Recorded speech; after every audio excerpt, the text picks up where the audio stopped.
we'll start up here at about 7 o'clock in about 15 minutes. So sorry for the delay. And I'll let him tell you the story and how the surf was when he gets here. So sorry about that. But grab tamales and extra drinks if you need them. So, yeah.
Well, that's all have been body surfing and diving are my main thing.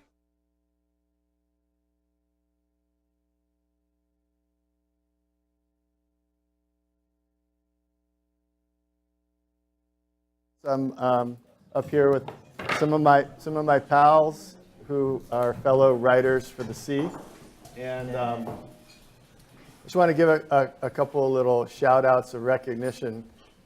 First of all, there he is, Rhett, right there. This is his place. Thank you, Rhett. And a real big thank you to Kathy from the Intercontinental, who's been generously supporting our Blue Mind workshop. We call it the Blue Mind Experience Workshop, and has been taking really good care of many of our presenters and our film crew. So thank you, Kathy.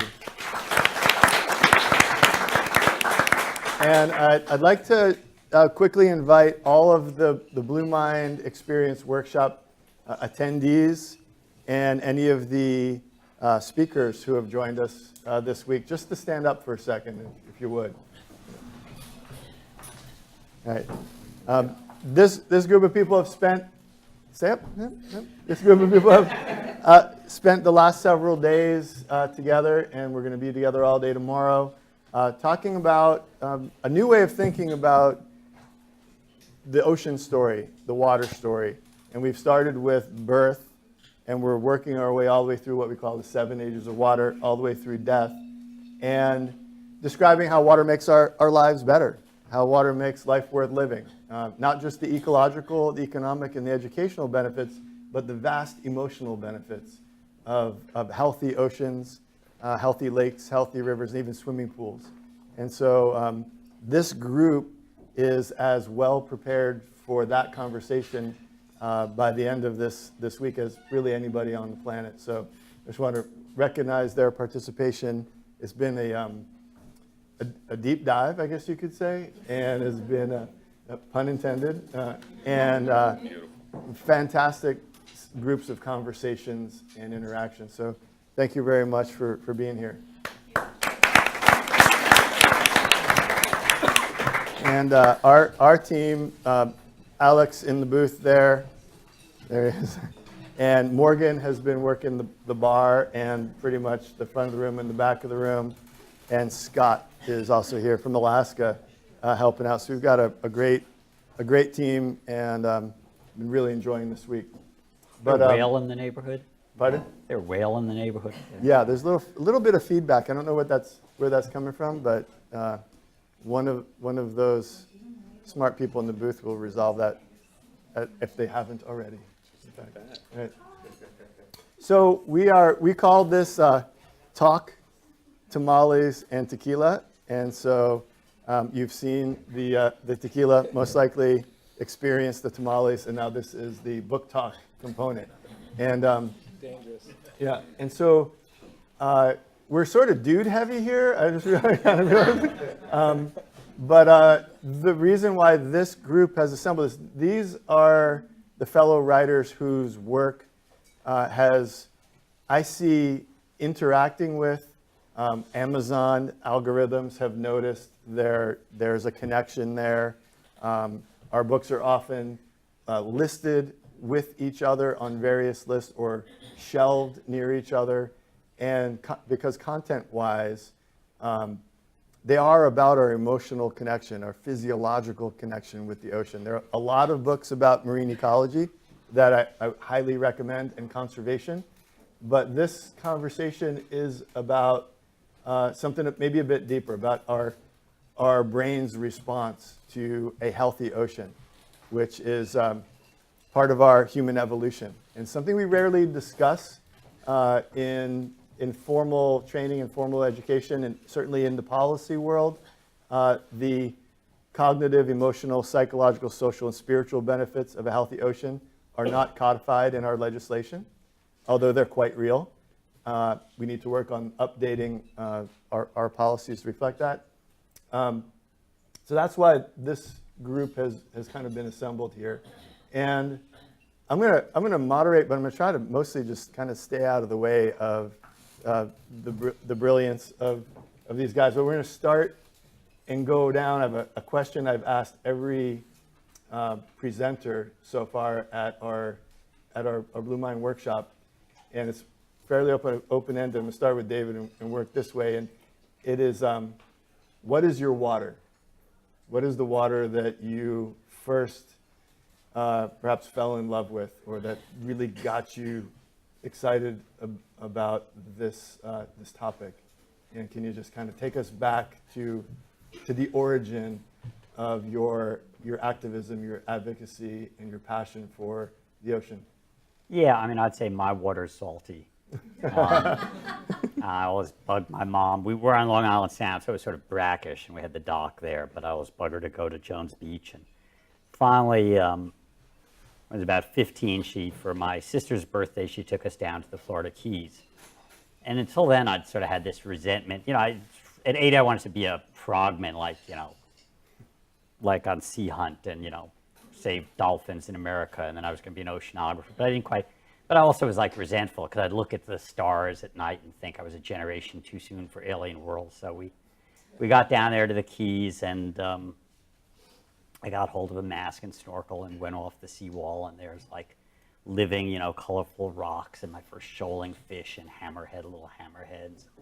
sea turtles, and suddenly there's this whole alien world right off the sea wall there, and so that's kind of where I got hooked, and and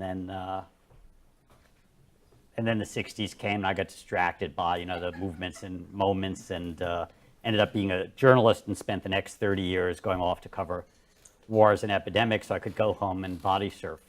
And finally got around to writing my first ocean book and making a decision to had just lost an important love and decided to spend the rest of my life working on the love that still survives, and hopefully if we do right, will survive.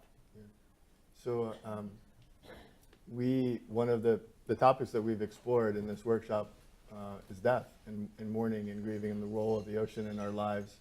I think we've all experienced loss of loved ones at some point, and we certainly all will. I read about we had a memorial for Nancy on her favorite beach there at Marin Headlands, and I just remember that kids were our friends' kids were throwing flowers in the water and just being by the ocean, and it was kind of it was a windy, kind of gnarly day, kind of wild like she was. And I just, along with all the adrenaline and along with all the values, both, economic and spiritual, it's also gives us a sense of solace, just that being part of something larger than ourselves, even when, large parts of our soul have gone adrift. So. Yep. With you. James, what's your water? I grew up in Southern California, very crowded beaches, but spent my whole childhood swimming in the ocean, only at the surface, body surfing, boogie boarding, that kind of thing. But it wasn't until about 5 years ago that I discovered a different world beneath the water, a world that you could explore with your body. You didn't need scuba to do it. It was through free diving. I was introduced to free diving through competition, which was not the best introduction into this sport, if you could call it that. But luckily, I found another side of free diving, and that was the diving that was more of a meditation, almost like a yogic practice, where you listen to your body, you don't push your limits, and you do it to commune with the ocean animals and get more in touch with yourself. So it's that kind of free diving that I threw myself into. And it's really expanded the way that I view the ocean, that I view the other animals, that I view the potential of intelligence on this planet through these other animals. And so that's been a very paradigm shifting experience for me. So I would say my water is salty and uncrowded and deep. So do you believe there's intelligence above the surface? Yeah. Relative question. Jamal Yogis. Well, I mean, it all started for me in the Azores, Portugal, because my dad was stationed there. He was in the Air Force, and I mean, you could say it started in Vietnam when he was, or in Jones Beach when he was surfing in the winter in a wool sweater and jeans, like in the 60s and 50s. But then we got stationed on these little islands when I was about 3, and I got hooked on living on the beach. And then we got stationed in Sacramento, and I was landlocked. And it was actually film that kept sort of the mythology of water going for me. I remember being in New York City visiting my grandparents and going to see Luc Besson's The Big Blue. Oh, yeah. And I still think one of the best movies ever made. And I was probably 6, and it was it was a mystical experience coming out of that. And until I was 16, when things were going rough, I would hear that music from The Big Blue when, do do do do do do do do do. And it was about, if you haven't seen the movie, it's about a guy who's sort of,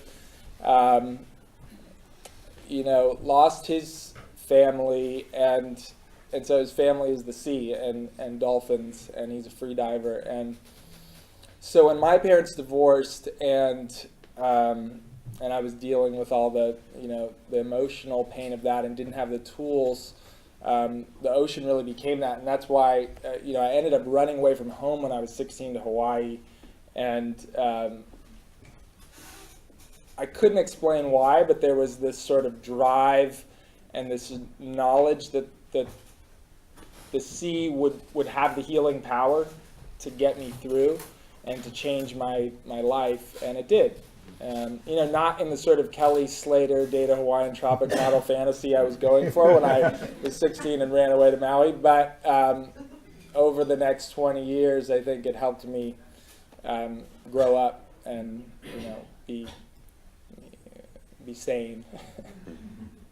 So in some ways, all of these stories are really, partly the basis of the books that have been written. Some of them here on the table, and I do encourage folks to go deeper into these stories. I want to hear. Maybe we can do another lap here. But when did you and why did you decide that your story, particularly the personal story? So David, Blue Frontier, and some of your other books are really about the ocean and about the challenges and about conservation, but you took things a little more in a personal direction and a bit more from the heart, and that was a bit of a departure. And so what in telling your stories, the personal part of your story, let's talk about that writing decision to share with the world, to bear some personal pieces of your life and to put it to paper and share it with complete strangers. That decision process, I think, is one that all writers sort of wrestle with. Do you remain anonymous and detached, or do you tell a very personal story and put it out there in the world? And you shared powerfully about your own life and your connection to the ocean and your love. Yeah, I think, not to be happy because I don't even remember who said it, but at some point somebody said, you don't have to suffer to be an artist, but if you suffer, you have to put it in your art. And I think, to a certain degree, that the memoir is kind of like 50 years, half a century of trauma me and the ocean have been through. But it was also a kind of political decision in that, like I was talking with Sylvia Earle about Mission Blue, and before I saw it, she's like, well, I'm really upset. It's kind of invasive and personal, and I'm thinking, like her children condemn her or something. And see the movie, and it's like, I said, Sylvia, it's great. It's about, being a super mom and a woman before, in a world in which I understand you're in love with groupers, but most people don't love groupers, but they might love people who love groupers. And so it was also a political decision. The memoir is, I understand that I've been a journalist for 40 years, the best way to tell stories is to tell stories. And, and I sort of came to the ocean in a roundabout way, and, as a, activist and war correspondent and investigator, reporter, and private investigator, and sort of, and yet the theme throughout my life was sort of, that draw to the ocean. So it's just another way to engage people, hook him with, with your body surfing El Salvador, and the collapse of marine wildlife will come with it. How about you, James?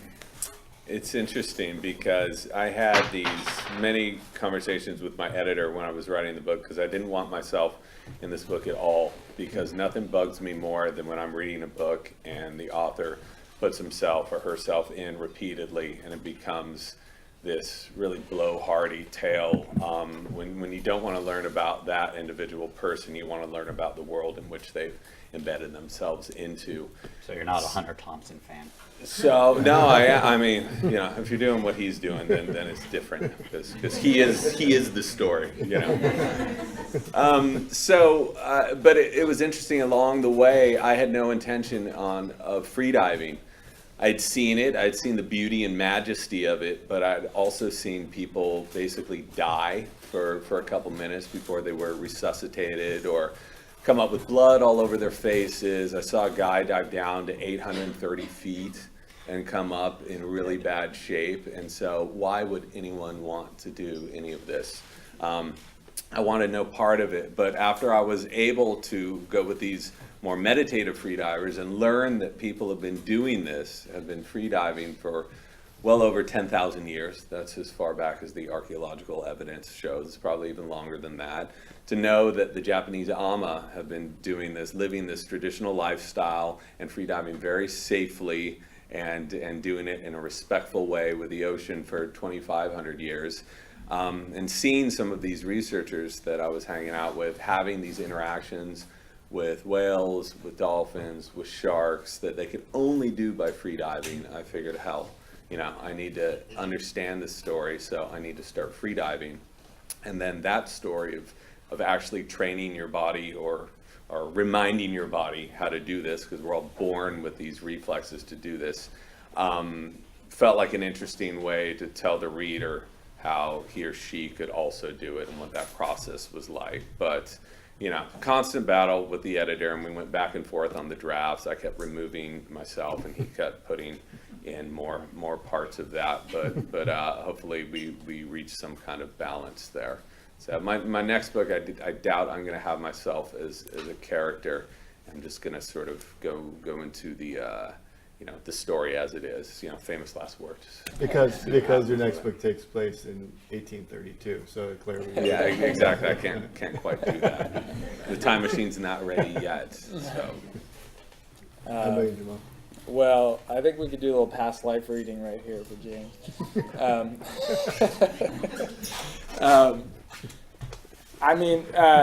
So my first book, Saltwater Buddha, was a memoir. So I didn't expect to be doing that.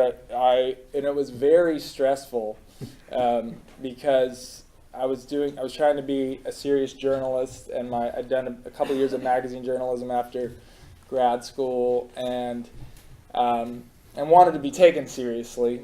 And so then I wrote one story between jobs about how surfing was a Zen practice for me. And I thought I could kind of creep it into this little Buddhist magazine and get the $100. It was the lowest rate I'd ever been paid, besides free. And I thought nobody would notice. And it turned out that was the most popular article I ever wrote, and it buzzed around. It got republished, and a publisher asked me, "Do you want to do this as a book?" And I said, "Well, I definitely don't want to be like a 25-year-old guru.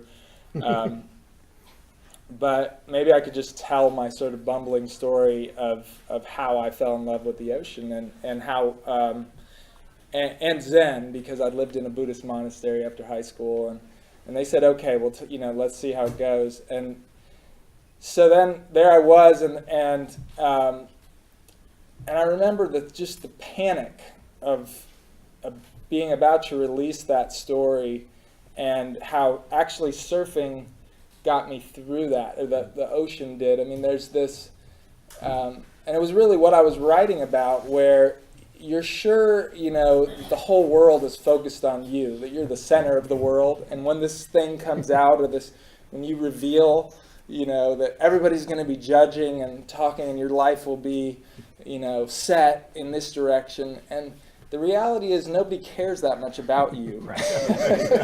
I mean, your mom does, and your sister, but it's like everybody else, they might mention it, or they might say, "Oh, that was a cool book," and then they move on with their lives, and so, it turns out that's what happened. I wrote a book, and some people thought it was cool, some people thought not, and then they went on with their lives. And I think it was being out there in the expansiveness, when you feel so small and you're looking at the big waves or the pelicans gliding along, and surfing too, that you just kind of, it puts things in perspective. And that, I think, ultimately what was allowed me to get through that panic. And now I do a little of both. I write memoir and I write straight up journalism, and it's all good.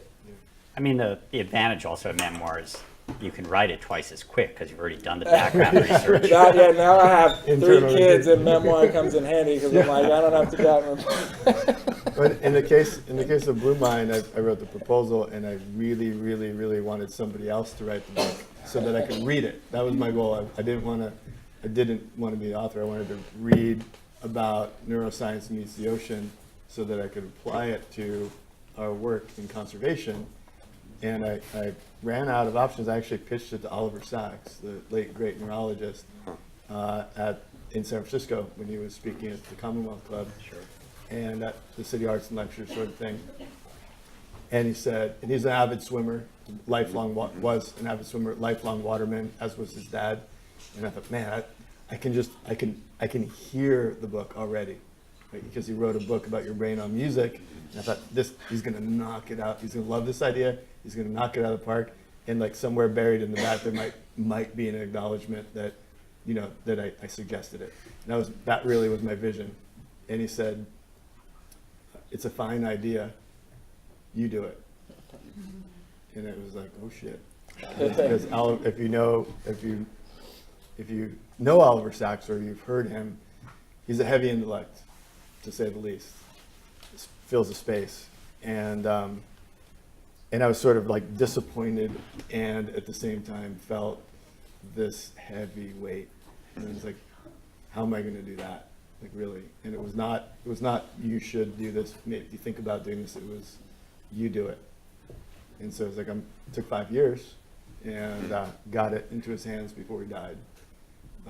So that, I kind of came into writing that book sort of through a little bit, maybe a back door, a kick in the ass, or a mandate from a neurologist, writer, swimmer dude.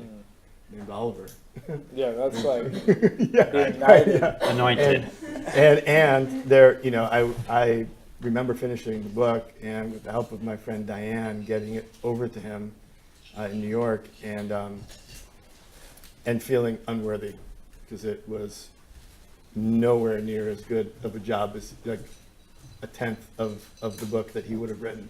And knowing that, just being kind of like, take a knee and just kind of, here, kind sir, sorry. So, Not true. So I've read both.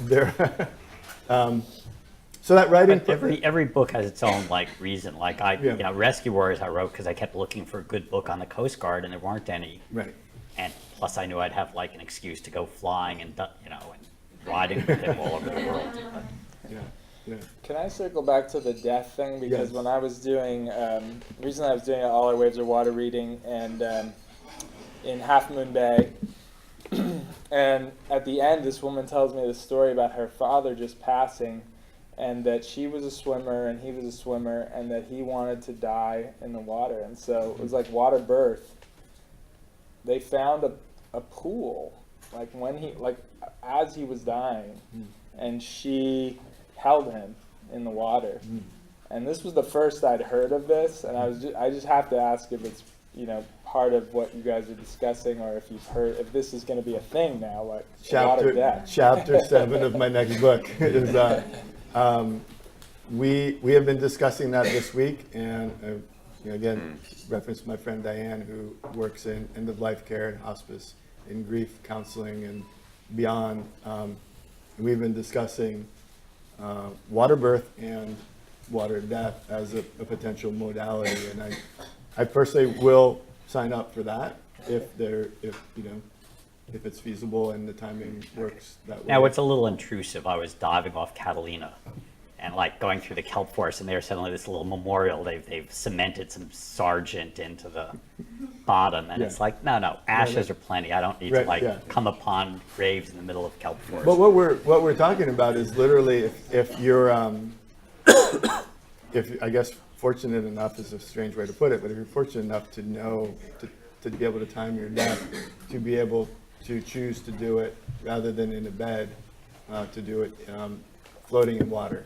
And again, it's not about drowning, it's about comfort, and it's about peace, and it's about being in the place you want to be and owning that experience. And not a common conversation, but we're hoping to change that a bit. And in the hospice world, we've discussed it with people who are medical practitioners, and they seem to think it actually is a feasible option to offer, as we offer women water birth, we would be able to offer anyone a water death experience, just for comfort reasons. And but I'd love to just, what I call the 7 ages of water goes from birth to death, and let's just do like a little, they call it like a popcorn round. To start with death and work our way back to birth.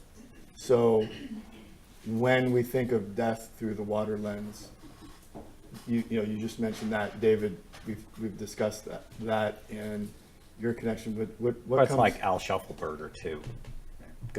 Good water death story. Al was a friend in Salvador, but he was like also a Navy SEAL advisor to the Salvadorans, and it was out at La Union where they were like training up the Salvadorian, what do they call them, piranhas, trying to get the Salvadoran Navy to stop stealing shrimp and go after the guerrillas, who were much more effective. I told him, that I'd been there enough to know that any time the Farabunde Front wanted to take La Union, they would. He goes, yeah, we know that. That's why, like, when we're over there, we sleep by the water. So if the guerrillas come over, if the G's come over the fence, we'll be in the water, because you can't kill a seal in the water.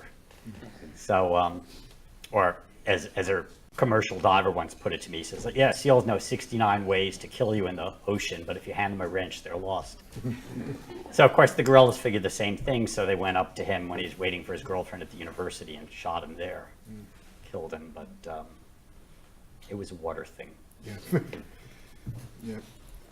James, any just a connection between water and death in your life that comes to mind? Not personally, but I remember the story about these two guys. They were in their mid-60s and they were up in Mendocino ab diving, and they had been doing it for 40 years, 45 years, and one of the guys felt this huge push of momentum and was blown over, and I turned around and his buddy was there without a head. A shark had come and eaten his head.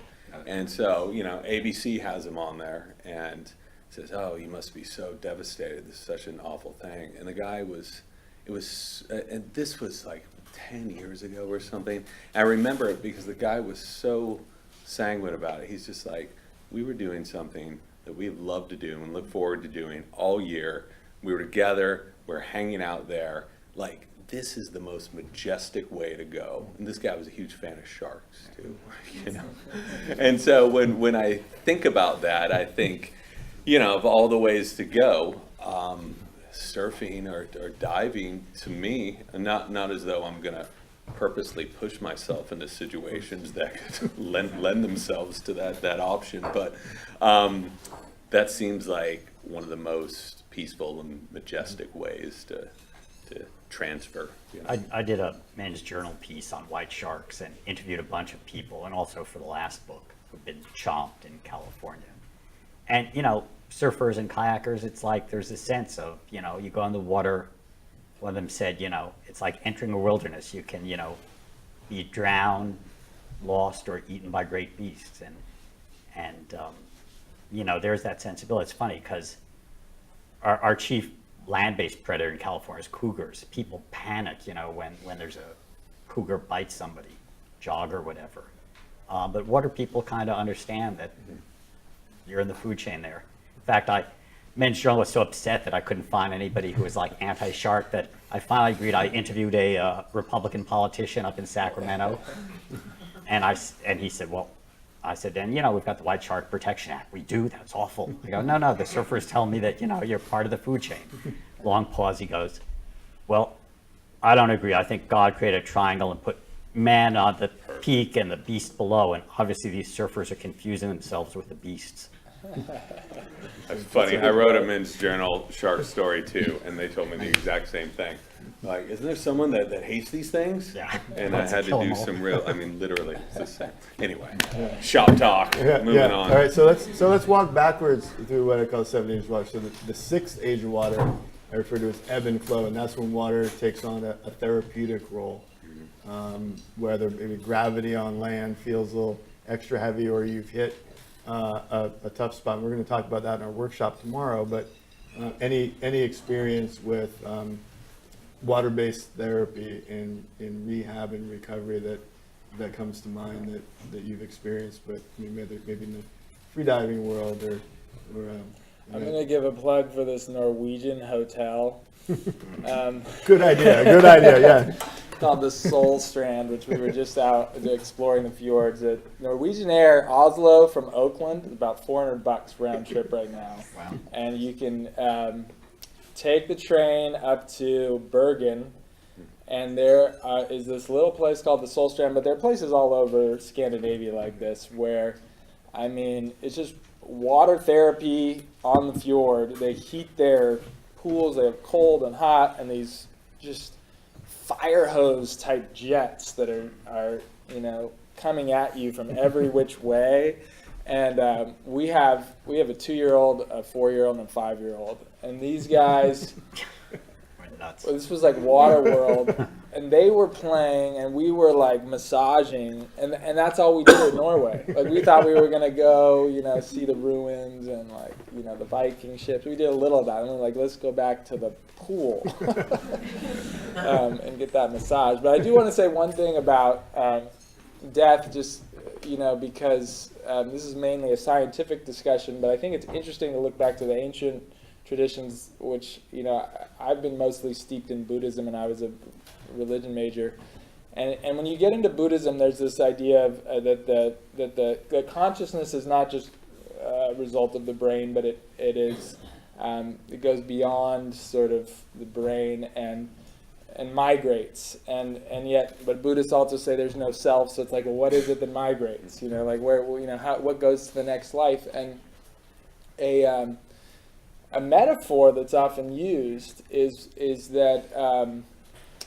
mind stream, and that there are currents in the river that are part of the river, but that also stick to their own kind of groove, and so that as you pass, your sort of consciousness is both one with this life as sort of oneness, quantum energy, and also maintain some of its own momentum.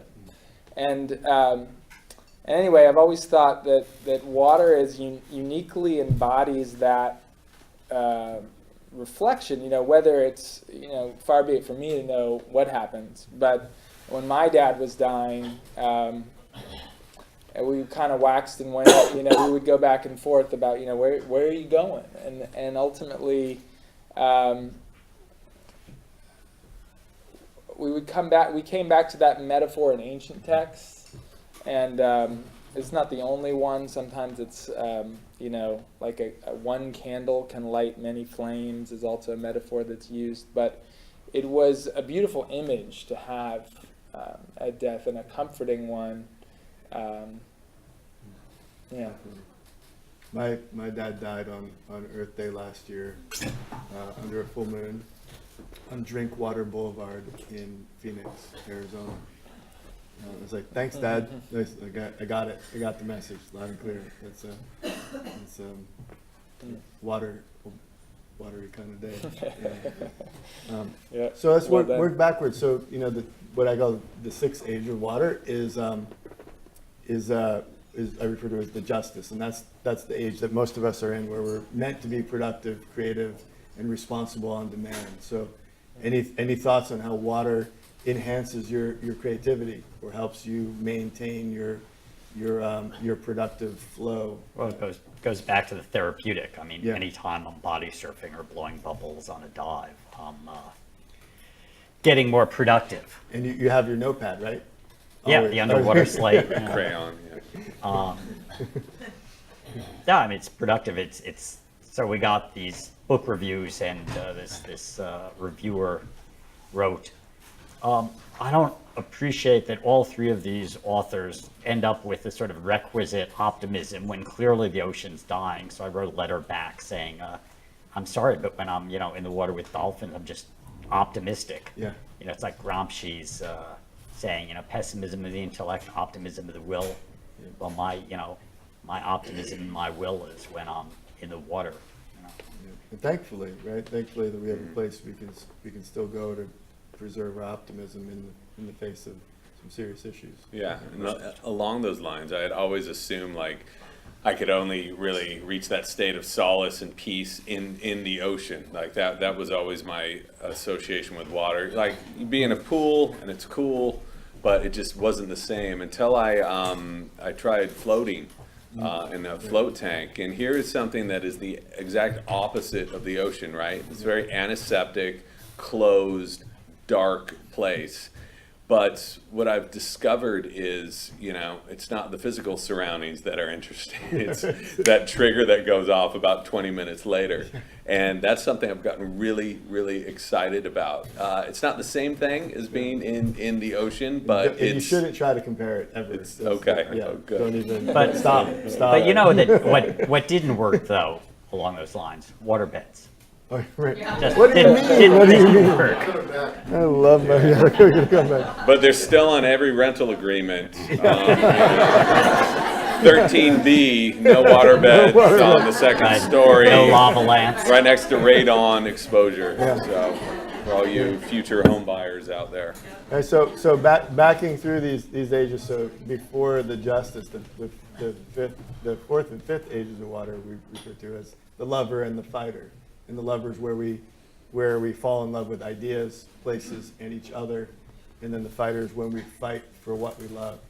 And sometimes we get hurt in the process, sometimes we get knocked back. So again, another round. Any thoughts on?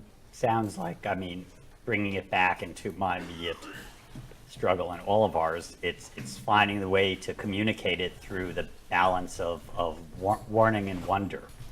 It's like we love this ocean, but the Florida Keys that I dove in when I was 15 was 90% live coral cover. Today it's less than 10%. I was down in Florida a year ago. Actually, I was there on election night when they voted to drown themselves. And I was talking in places that had just gone through 9 months of green gunk, they call it, harmful algal blooms from runoff. And after one of my talks, a woman came up, she said, I'm third generation running our family motel on the Indian River, but just in July we lost $15,000 of business because nobody wants to be by the water when it's green and stinking. Yeah. And so, so we're at one of those moments of crisis. A year ago, there was hope. Now we've got, an administration sees the ocean as a gas station and a garbage dump. And that's why we're going to have our March for the Ocean June 9th, which I'll talk later Yeah. about. Any thoughts on the lover fighter? Yeah, it's so hard to communicate these messages.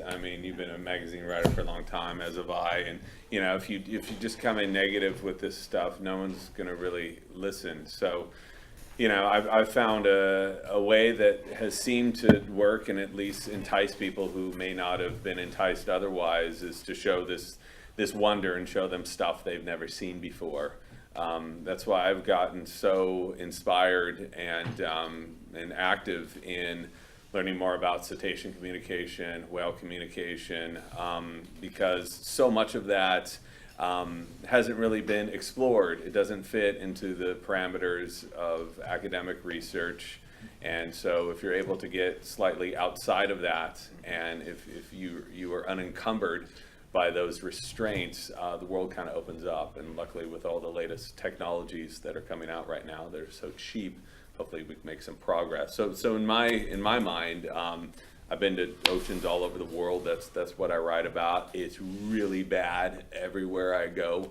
But if we could open up a sort of channel of communication, I don't know what that looks like. Nobody does. Then perhaps people will be more interested in listening. Can you share, just describe the experience of being in front of a communicating sperm whale for us, and just Sure. give it to us there. After, I'll give you the truncated version. After I got good enough for free diving, not good, but good enough went to Sri Lanka with the researchers that I was writing about because they were doing collecting data on sperm whale communication, and the only way to do that and get the animals to come up with you is to free dive, to go down, because when you do that, the animals see a kindred spirit, because they go up to the surface, grab a breath, go down, and if you're doing the same thing, they really get a kick out of it. They'll stay there for as long as you can possibly stay there. So one thing they didn't tell me about, they said, yeah, there's gonna be some clicking. It's pretty interesting. This clicking is the loudest animal sound on the planet. They could easily click out your eardrums. They could vibrate you to death with their clicks. And they're at such a low frequency that you're in the water and the boat has to take off because they don't want to hang out around boats. So they drop you off in the water and it's all blue and you hear this clicking. It's like, West Side Story or something. And then this clicking gets louder and louder and louder, and you start to literally feel it in your chest and in your body. When the whales get close to you, like 6 feet away from you, and they're clicking at you, your entire body will start vibrating. And knowing that at any time these animals could kill you with their clicks, they could kill you with their 8-inch long teeth, they could kill you with their flukes, but they don't. And they're 60 feet long, and they'll come right by you, a couple feet away, and know the exact dimensions of their bodies and very slightly turn. So that kind of made me much more of an activist than I was before.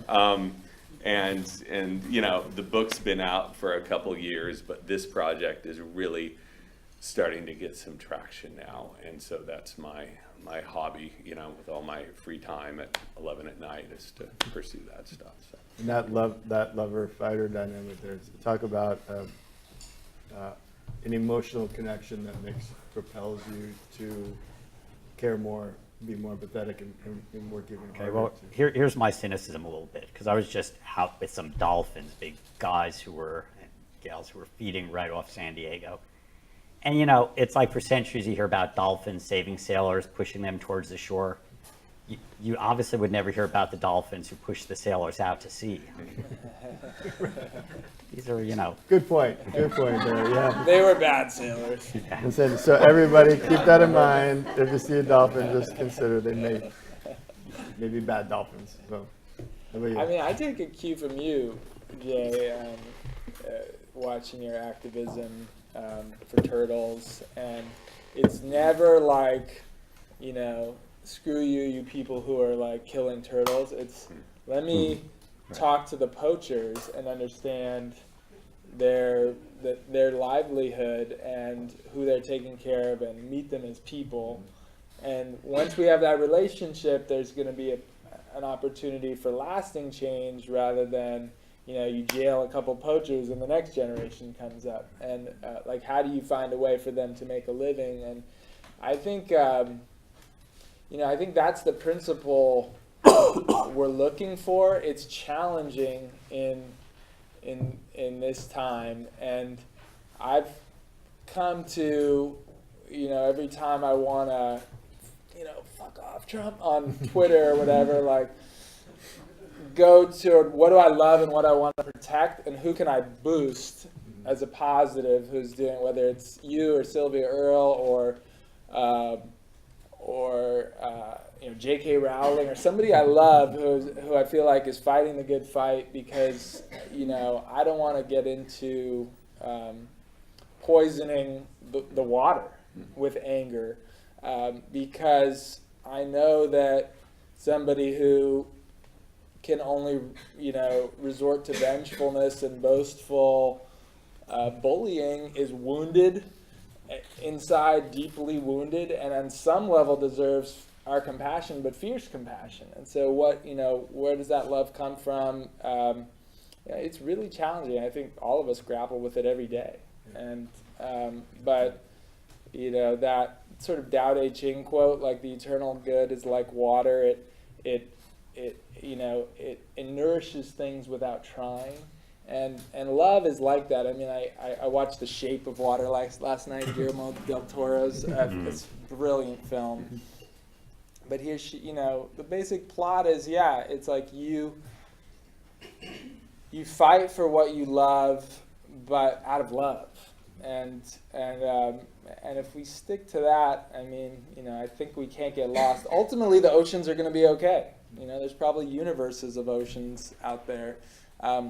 We might die in the process, but the ocean will heal, and so it's worth sticking to love and not falling into cynicism. Yeah, that's deadly. The cynical. What I would refer to as red mind. I personally, and I can't speak for anyone but myself, but when I'm really pissed off, my ability to be creative, collaborative, solve problems is pretty close to nothing. That's just how my brain and my body work. Maybe others find that to be the rejuvenating driving force of their creativity, but I get less good at the things I think I'm normally good at. But I want to. Well, it's building the constituency, the army of people willing to defend what they love. I mean, we know what the solutions are. You stop killing fish; they tend to grow back. You don't produce 100 million metric tons of plastic a year. You don't choke the wildlife and poison the seafood. So it's really how we collectively build power.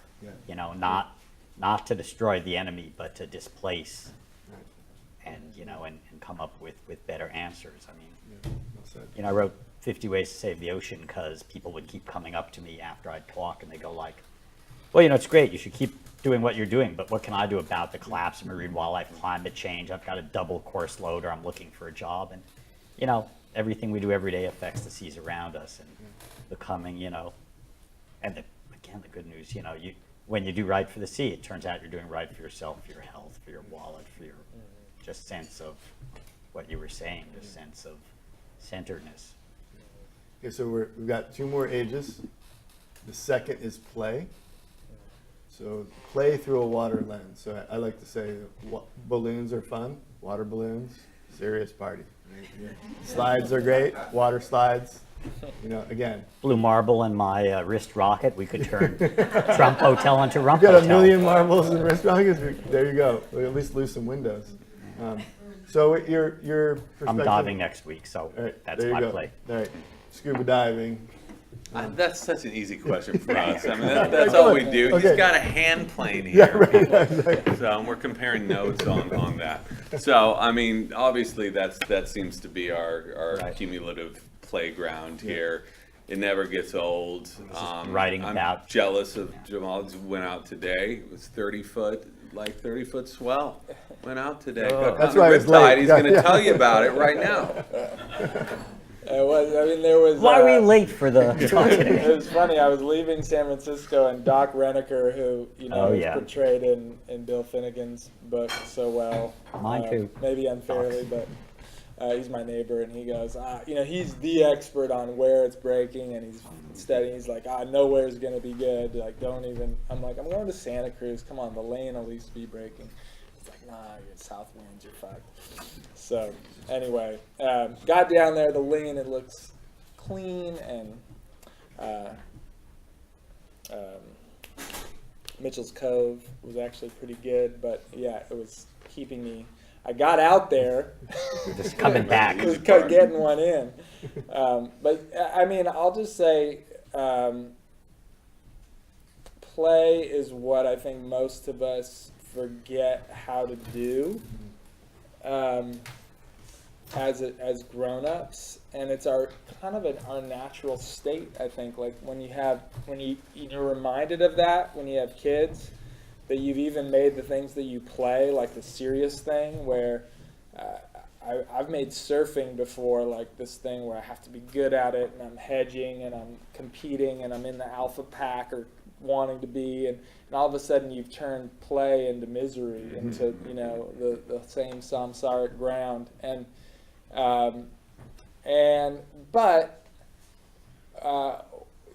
water, because I think it demands our focus, and the ocean in particular demands presence.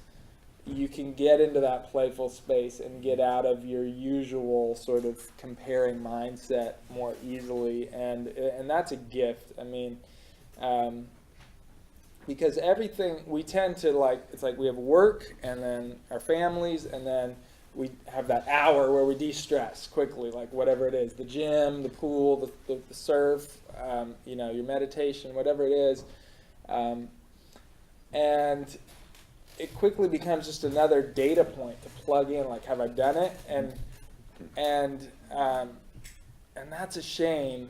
And if we can get back into, what kids do naturally, I think water is the shortcut to that. We've talked about this a lot, where, go out when it's 1 foot and windy on a soft top and just screw around and fall on your, fall down, and do something new though. Find that novelty, and the ocean's not the only way to do it, but it's one of them. And it's an easy, Rich Louv wrote his book about, nature deficit disorder in kids. And along the coastline, I don't see that as much. Kids get to go out and hang out on the beach, and, it's a dangerous environment, but parents are much more comfortable letting their kids run around on the beach and all. Yeah. And, and it's sort of, you grow out of that into what we do if you're lucky. I was just writing about going off to Palau, and it's not shark-infested waters, it's shark-enhanced waters. Get to, have respectful play with critters who can't determine if you're prey or just some weird bubble-blowing bipod. Yeah, I found that my relationship with my daughters is often just a passport or permission to play and be way goofier and just do stuff that you may not otherwise do because you're with your kids. So sort of, and they love playing in the water. It's at least at this point, one of the joys of my life is doing what I used to do with my dad, with them in the water, and just showing them around. So the first age, and we don't need to go into his birth, and clearly we all share this in Come from salt common. water. We were all at 9 months or so, plus or minus days, swimming around in that float tank, that float spa called Mom, and we all experienced that. In fact, we don't really think about that very often, but we've all come from that watery place, and hopefully, some people early on had an experience, and with your kids, you got a chance to get them in the water very early, but it's increasingly something that people do. So, You ever listen to Paul Kelly? Yeah. Australian Deeper Water. Yeah. Wonderful Yeah. song that just takes through a whole life in the ocean. Yeah. Right, so we've been spending a lot of time talking about books, about the ocean. I want to make sure we have a few minutes. If there are any burning questions from all of you for these great writers and ocean lovers. And can I just make one quick Yes, pitch? and- yeah. Which is, so as I say, we're in a moment of existential threat here with, not only the state of the ocean, but an administration that looks at the ocean as something to just exploit and destroy. So we got to up our game. And so on June 9th, less than 5 months from now, we're going to have, it's been a long time. Save the Whales was the last time we really mobilized a mass movement. We're going to do it again, June 9th. It's like wear blue for the ocean and march for the ocean. We're going to try and get, tens of thousands of people to an anchor march and flotilla in D.C. on the Potomac and on the Mall, and sister marches across the nation and the world. And so marchforocean.com is where you can get the information. Yes, after that. Are there any solidarity paddles? Yeah, we're going to be doing it everywhere, and we've got, everybody's coming on board. So So do we have any quick questions from folks who are just burning to ask any of these fellas something? Let's see. Yes. I have a question. Just listening to you talking about the different ages of water, is there anywhere that fear fits into that? I know that most of those ages are positive generally, Yeah. but I think All of that we them. all have. I think that we all have been through a situation where we've been afraid of the water. Yeah. Love always involves fear. Fighting often involves fear. If you're not humble, you're not a good warrior. An arrogant warrior loses, dies, doesn't succeed. So humility comes from some aspect of fear. But my friend here wrote a book called The Fear Project. He wrote an entire book about fear. And I would say, from end to end of our lives, there are elements of fear that occur, and we are challenged to respond and not just devolve or end up at a puddle on the floor in the face of fear. It's a great book. If you haven't picked it up, I highly recommend it. Fear. Yeah. I mean, the thesis, the elevator pitch for what I found because I was fascinated by fear, both in a surfing and a water context and just life, because it's something we run into daily. Why does it suck so much? It's like we're told that this is the reason we survived. From you see little skittish chipmunks, and it's like, well, why is it so painful? And can you be more like those superheroes who don't experience as much? And I mean, so the basic gist that I got from talking to all these neuroscientists and psychologists and is that there's nothing to fear but the fear of fear, because fear is a natural emotion. It comes from the lizard brain. And yet we evolved these sort of prefrontal cortex that can think about the future, but interestingly, we ping that lizard brain every time we're afraid. So we don't use like a new modern way of thinking about fear. We just kind of hit the adrenaline button and cortisol, etc.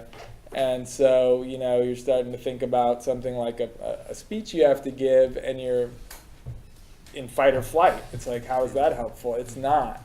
Unless you become like one of these performers who learns how to use fear for their benefit. And you talk with someone, an opera singer, a Broadway performer who's been in it for a long time, and they're like, give it to me. Like, give me the nerves, give me the adrenaline, because that's what gives a dynamic performance. And if you've ever seen someone who's sort of over it and it doesn't care, it's like they might be doing all the right steps, but it's not like boom, And so they've learned how to transfer these butterflies into energy, and that's sort of all of our task as human beings, is to learn how to welcome fear with open arms and not see it as this demon.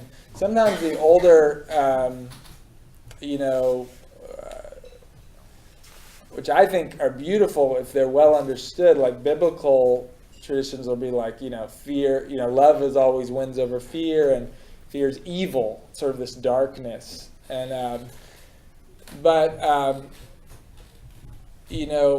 if when fear becomes this thing that sort of you are afraid of, then it becomes a downward spiral, and that's what anxiety disorders are a result of. Is really when you keep feeling fear and then you get nervous about feeling the fear. And the opposite is when you just feel the sensation and you say, oh, this is natural, this is normal, I'm human, and embrace it and learn how to convert it into, into the zone, which is like, when you look at when athletes are in their perfect place or performers, they want some adrenaline, but not so much that it goes into the red mind and you're narrow and no creativity, and all you can think of is fighting, fleeing, or freezing. And so you want that perfect sort of to learn your own zone, and we all run at different temperatures, which I imagine you learn about a lot with freediving, sort of where you have to be able to get into that place. You're going to be nervous, but then Well, it's a useful tool. I mean, the ocean is, this corrosive, unbreathable medium that doubles the pressure on a body every 33 feet, that's full of surges and waves and currents and biologicals that can sting, bite, or kill you. And so it's good to have that tool of fear. I mean, when I was with the Coast Guard Rescue Swimmer Training Program, and I go, when they ever get like those hypoxic, black dots, he goes, oh yeah, they're all going to get that in the first 2 weeks of training. He says, well, we're trying to train them to the level where their fear of failing the mission, of doing the rescue, is at least as great as their fear of dying. And so you become, a trained water person using your fear to do your mission. My next book will be Mauve Mind, sort of somewhere between not blue, not red, not pink, which is Mauve Mind. Doesn't quite have that same ring. Maybe not. They talked me out of it. So, let's do one more question and then we'll take a break. Yeah. Quickly, I apologize. I so love listening of the names so not familiar, but the gentleman that was with the whale. Did you have the impulse to click back, or did you respond? We will be clicking back in about a year and a half. So yeah, machines will be clicking back. Just hopefully the machines and the whales won't be conversing and not telling us what they're saying, because that could make for a pretty interesting. Hi, I'm AI. Yeah. Ignore those people. They're on their way out. There has been talk of that amongst the engineers. So it's really loud, and the loudest click I could do, I don't think would be registering. Wait, can we hear it? Yeah. What's your last? I just did it. Yeah. Did you guys hear that? So I echolocated you all. Learned that from them as well. Who is we? I'm working with some engineers. One guy who's at Harvard right now, and someone else who's at University of Colorado. So you did want to click back. Oh, we aren't capable of clicking back. I mean, the impulse is to say something back. For sure, and there's so I guess you could call them as part of the team. There are some people, some blind guys who learn how to click, just like dolphins and whales, who can literally see when they put them in an MRI, the visual cortex lights up. So they're able to get black and white images every time they click. And they're really excited to get in the water with whales because they think they may be able to pick up on what they're seeing. And so these could be the bridges between these two worlds. So you guys can practice that on your drive back. And clicking. And there was this great story that got huge pickup of the dolphins with taking selfies. How they're, how they're all looking in the mirrors and posing, and so that's a great, link between dolphins and millenniums, I guess. Vain creatures. Nothing many. Well, I personally feel like we could just sort of hit the reset button and do a whole other round, but in the interest of our actual schedule, I want to thank David Helvard, James Nestor, Jamal Yogis, wonderful writers, lovers of the ocean, communicators. But where would you go to get their books? And and we have stacks of books literally right down that hallway. For if you'd like to walk out with one, they've all carried in a pile of their books. So please feel free to grab those. Thank you for coming and supporting this conversation, and look forward to doing it again. This is a big success. So thank you all.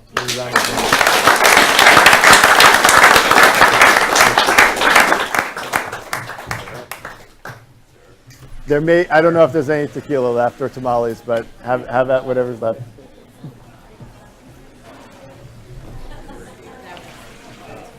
You have a card on you? I don't.